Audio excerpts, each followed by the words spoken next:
One part about the NFL that I think we can all agree on is that it has many ups and downs. Players will have careers where they can be at the top of the league doing very well, but suddenly fall and be known as the man who fell off.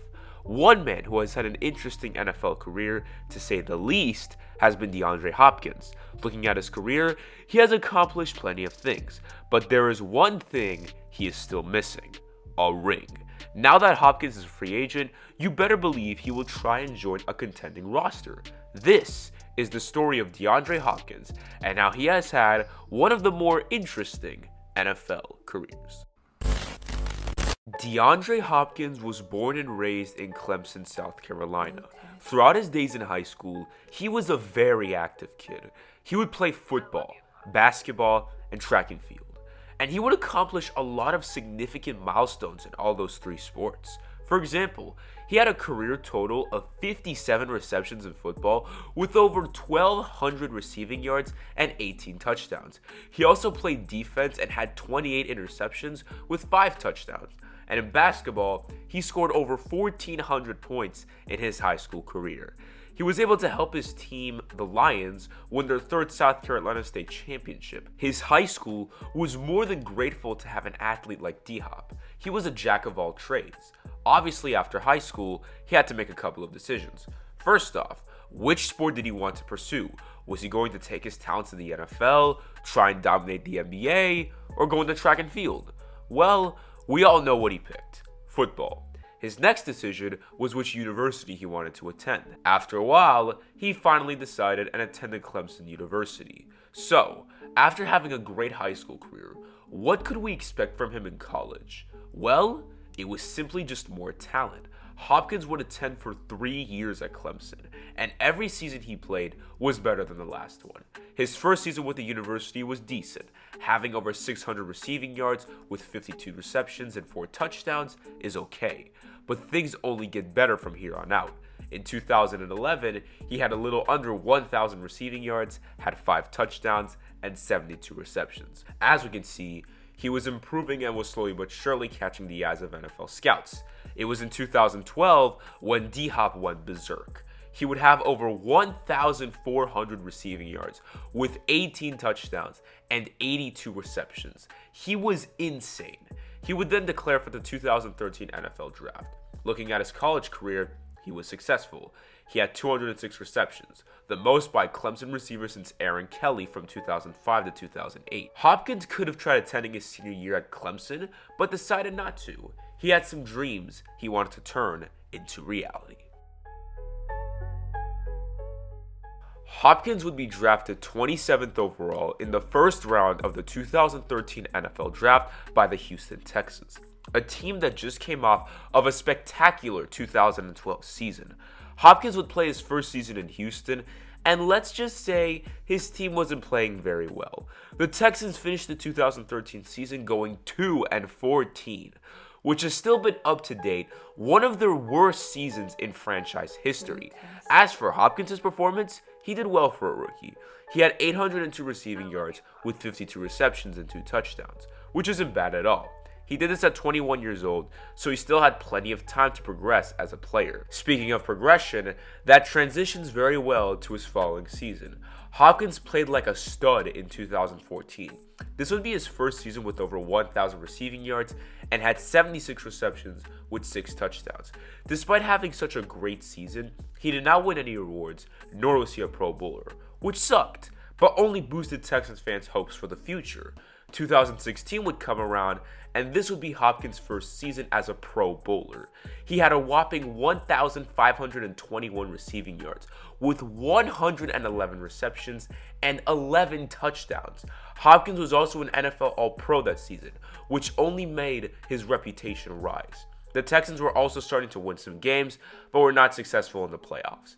They went 9-7 in 2015 and got eliminated in the wild card. The Texans would have the same record next season, but this time made it to the divisional round, where they lost to the New England Patriots. Hopkins continued improving season by season, and his run with the Texans from 2017 to 2019 was unbelievable.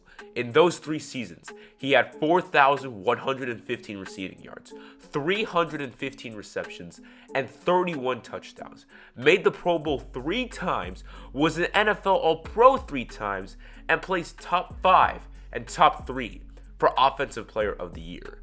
I mean, what more could you ask for? He was one of, if not the essential piece of the Texans offense. As great as that was, in some ways, it was also a problem. While the Texans had a strong quarterback named Deshaun Watson, plus a top 3 wide receiver, they had some problems in their roster. Their offensive line was borderline mediocre, and the same thing could be said for their defense. And although they played well throughout the regular season, the playoffs were different. The Texans have never made it to the Super Bowl and have yet to make it. So Hopkins decided it was time for a change. His relationship with the Texans wasn't too great, and he wanted a Super Bowl victory under his belt. So the Texans gave him what he wanted and traded him to the Arizona Cardinals. He was traded for numerous draft picks and David Johnson.